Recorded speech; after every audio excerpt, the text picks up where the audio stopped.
Yeah, we probably should have seen this one coming.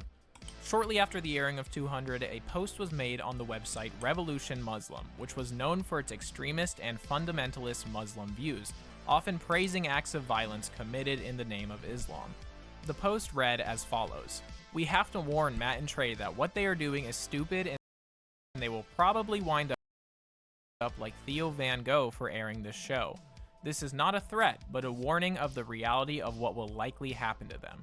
The post included a photo of Theo Van Gogh after he was killed by a Muslim extremist. Theo was a Dutch filmmaker who had previously made a documentary surrounding the violence against women in some Islamic societies.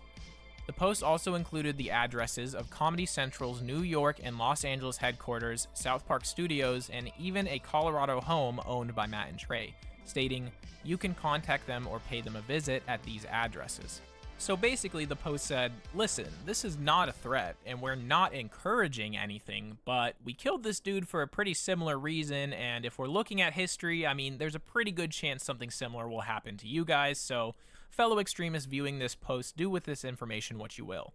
Oh, and here is a list of all the possible places they could be at any given time. Again, this isn't a threat per se, just letting you guys know. Sincerely, Extremist Group.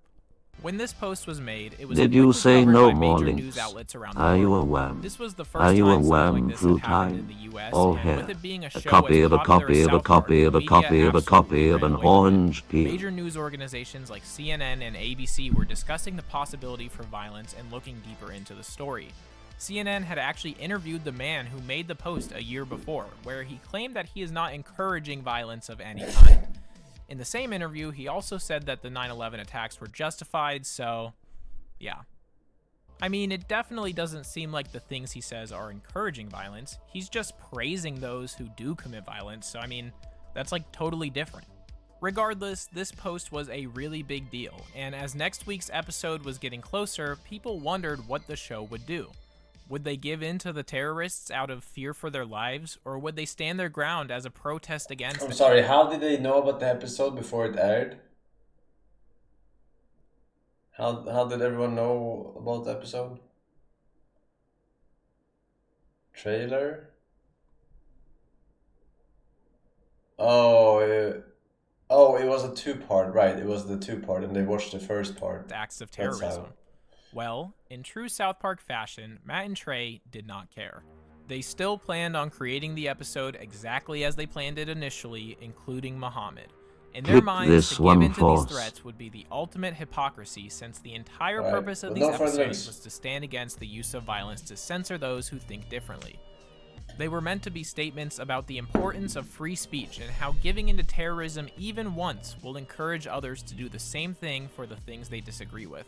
In their minds, making the distinction between what is okay to make fun of and what isn't okay is a slippery slope with potentially dangerous consequences. So, Matt and Trey had made their stand, refusing to give in to the demands of terrorism and attempting to cross lines that had never been crossed before, even if it cost them their life. They were not going to back down. The only problem is, Matt and Trey don't actually control what airs. That's Comedy Central's job. And well, let's just say they had different plans in mind.